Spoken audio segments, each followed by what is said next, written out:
update. Been taking the planer, hand planer, right down this side and a little bit on the belly side, but it's flattening out a little bit. It's getting more square, which is kind of funny, starting with a round trunk of a tree, making it square, and then I'm going to make it back round right before I get done with it. Talk to you in a bit.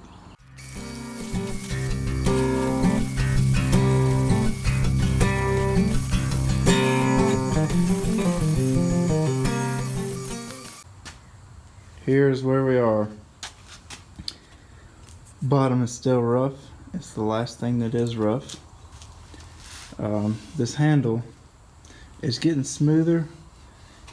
So what you do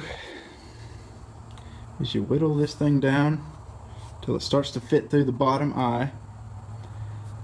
And if you didn't know, the bottom eye of an axe is supposed to be smaller than the top.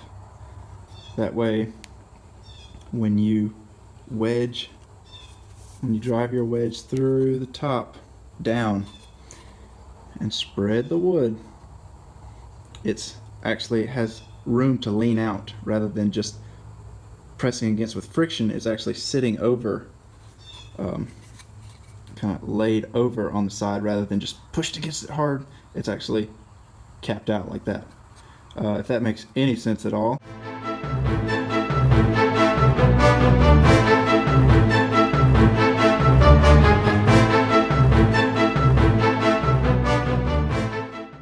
We're going to try to get it to set down against this bulge here. This is the shoulder. The way you do this is you hit the end of it with it just free floating.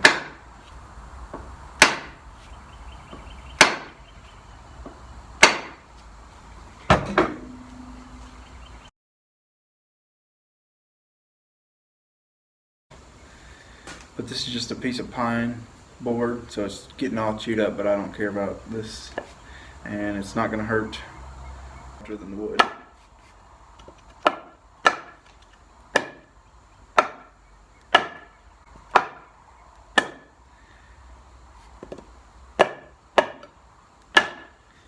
Alright, so just give it some wax,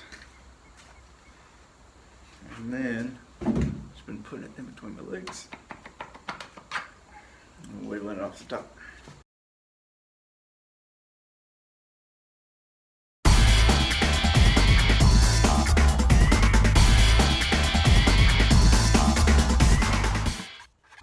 I think we're going to try it.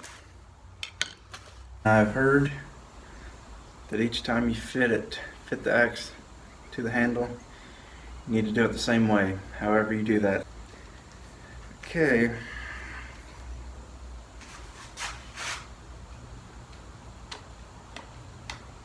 Alright, I was able to get it close to where I had it at the end last time with my hand. Here's the telltale.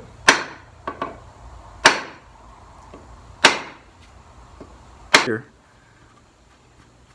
there's a little burr all the way out to the end.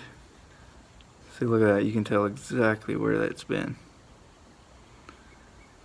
So we got to get rid of that pretty much, and then we can try it again. Is it going to file again?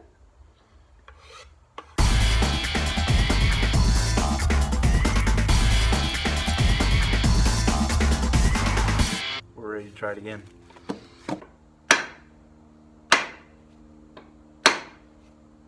By the way, this big round bulbous end is not going to be like that when I'm done. I'm going to make it a more sightly shape. But right now I want a lot of meat here on this end with it nice and rounded.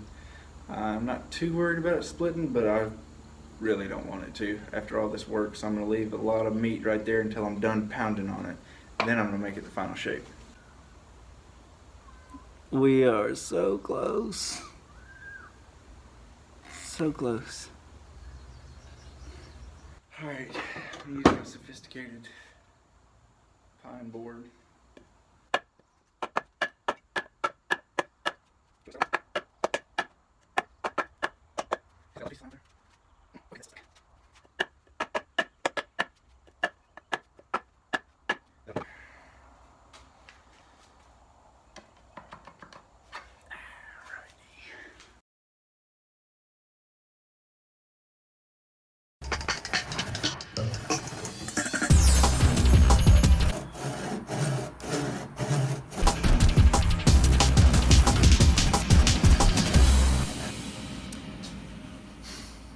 far so good.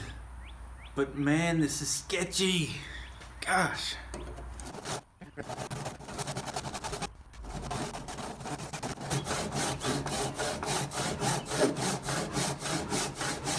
I'm gonna call that good.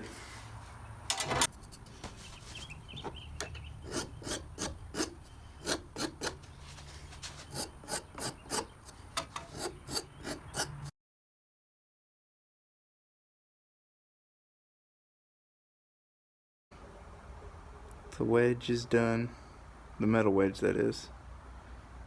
It's pretty simple. It's got some stairs in it.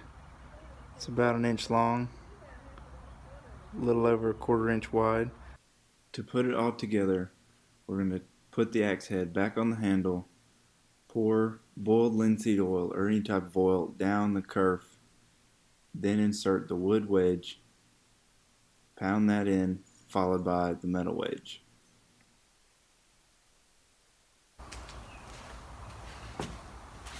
From what I hear, the tough part is keeping this thing flat. Here we go.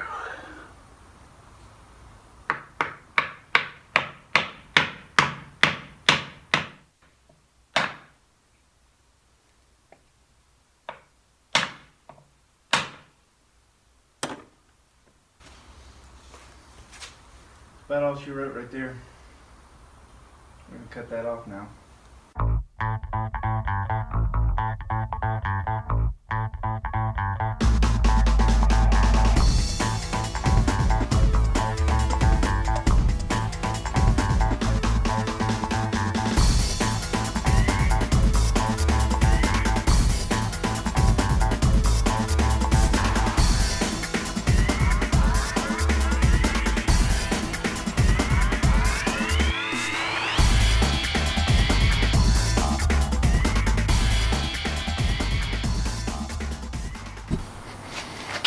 Alrighty, got my wedge, the metal wedge, to go in this axe handle.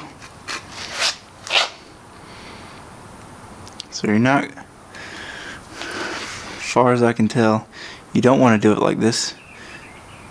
You might want to put it a little sideways, kind of at an angle. Probably wouldn't be an issue to go this way. I've just seen it done this orientation more often.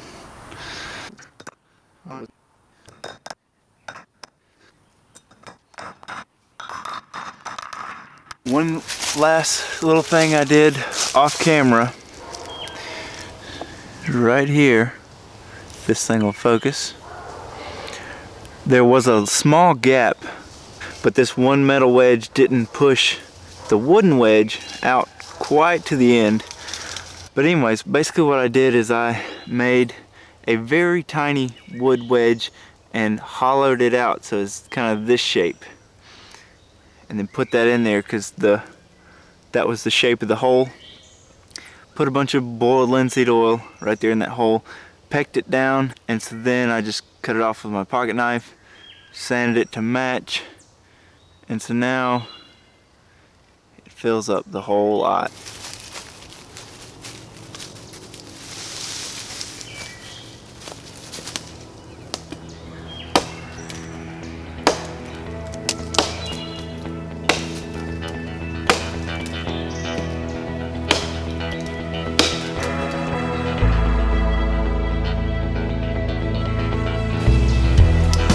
Working good. Alrighty. So that was this axe.